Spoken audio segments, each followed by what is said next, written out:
Assalamu alaikum viewers. A very happy afternoon for you all. آج میرے ساتھ ایک بہت ہی معزز شخصیت میرے استاد بھی ہیں اور میں ان کی بہت رسپیکٹ کرتی ہوں.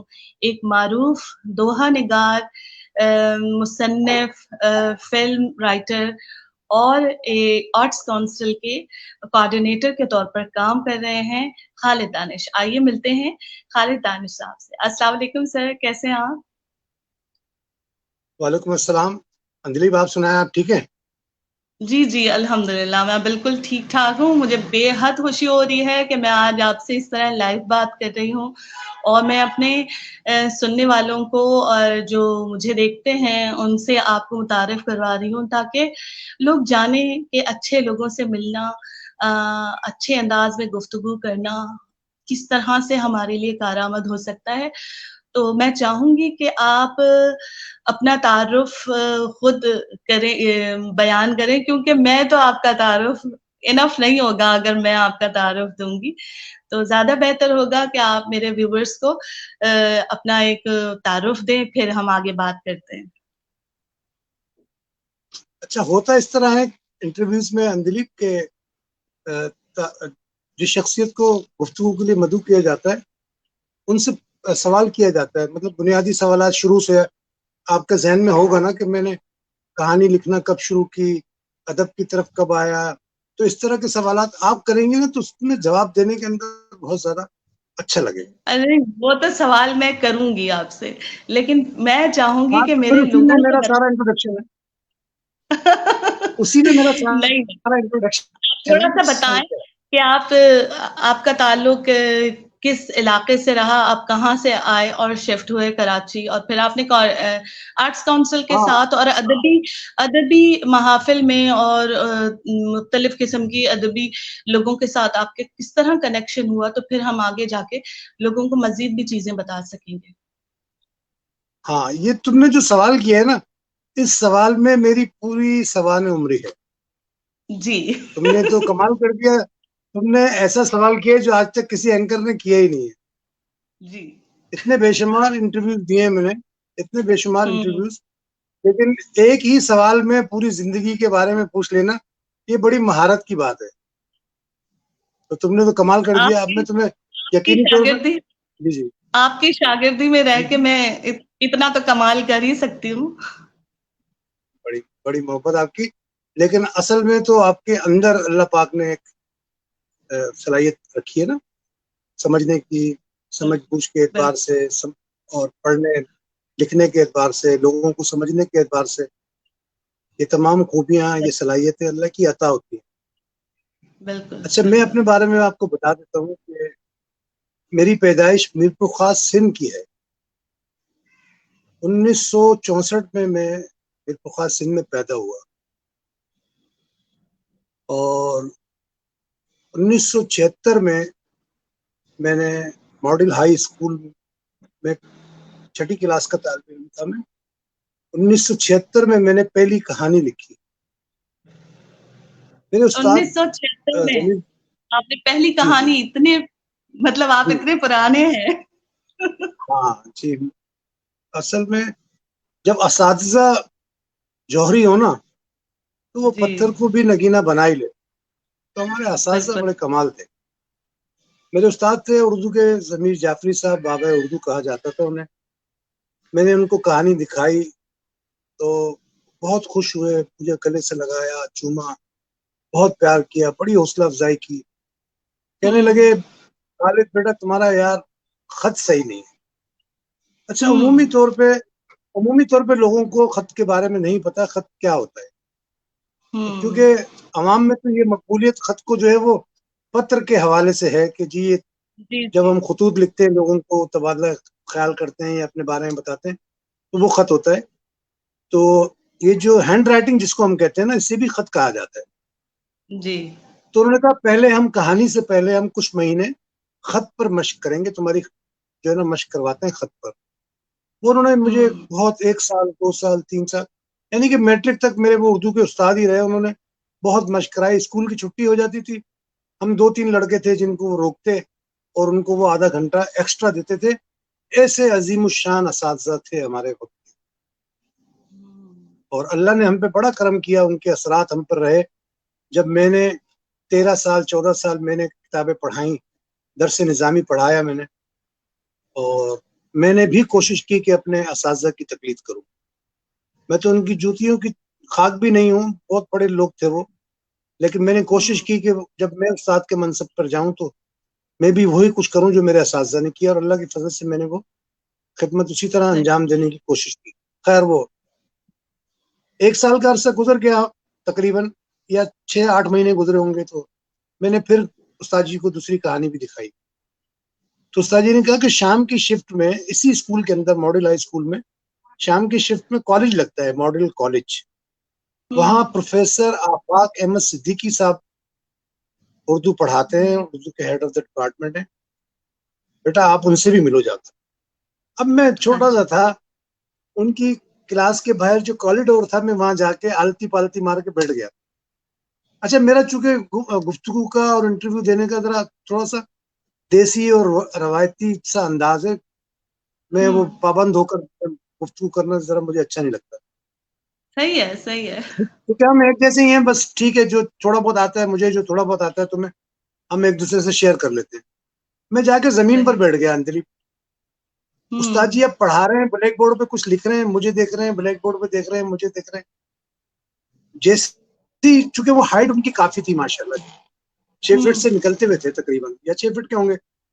تو جیسے ان کا پیریڈ ختم ہوا تو وہ لمبے لمبے پاؤں تھے ماشاءاللہ ان کے, بڑے بڑے قدم اٹھاتے ہوئے جلدی سے باہر کوریڈور میں آئے, مجھے اٹھایا, گلے سے لگایا. بھائی بیٹا آپ کا یہاں کیا کام ہے, آپ اتنے سے تو ہو, کالج میں آپ کیا کر رہے ہو؟ میں نے کہا سر میں آپ کے پاس ہی تو آیا ہوں. بولے میرے پاس تمہارا کیا کام ہے؟ میں نے وہ پرچہ کہانی کا ان کے ہاتھ میں پکڑا. میں نے کہا سر یہ میں نے کہانی لکھی یار. میں نے اندلیب کو ان کو کہانی دکھائی نا, اس وقت تک میرا خط بہت اچھا ہو چکا تھا. یہ استاد کی کرم نوازی تھی, بس میں تو کچھ بھی نہیں ہوں, میرے اللہ کا کرم اور میرے اساتذہ کی عنایت مجھ پہ بہت بہت بڑی رہی ہے. جب انہوں نے دیکھا تو بڑے خوش ہوئے, مجھے گلے سے لگا کے اور اس سے گلے میں گردن میں ہاتھ ڈال کے یوں, اور مجھے اسٹاف روم میں لے گئے.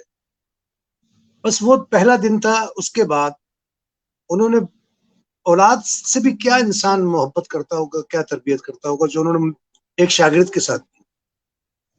صحیح. ان کی سرپرستی میں اس دور کے اندر, یعنی کہ 76 کے اینڈ سے لے کر اور 79 تک پاکستان میں جتنے بھی بچوں کے رسائل چھپتے ہیں, جگنو, بچوں کا باغ, بچوں کی دنیا, نونہال, ٹوٹ پٹوٹ, یعنی کہ جتنے بھی رسائل آتے ہیں ان سب میں میری کہانیاں جو ہے نا چھپتی رہی, مستقل چھپتی رہی.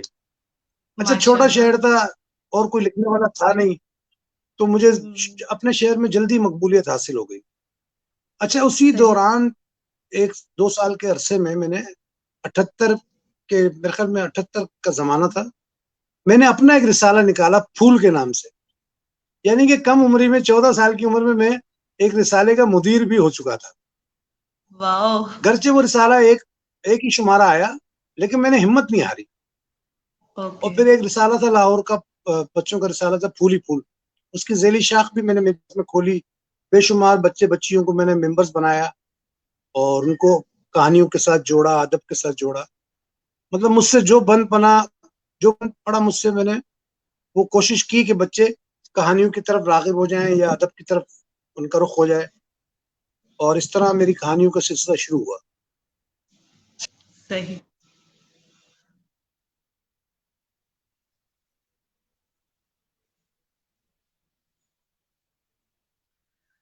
آئی تھنک ان کا لائٹ کا ایشو ہے, تو ہم ویٹ کر لیتے ہیں. تھینک یو ابن عاص, بہت بہت شکریہ, آپ ہمیں دیکھ رہے ہیں اور ماشاء اللہ کہا ہے آپ نے, تھینک یو. اور کون کون ہے دیکھتے ہیں کہ ہمیں کون کون دیکھ رہا ہے اور کس کس طرح ہمیں سراہ رہے ہیں آپ لوگ. Thank you for your likings. امید کرتی ہوں میں سر دوبارہ سے جوائن کر لیں گے ہمیں فوراً ہی. ہائے ناز گجر, کیسے ہیں آپ نیاز گجر, ٹھیک ہیں؟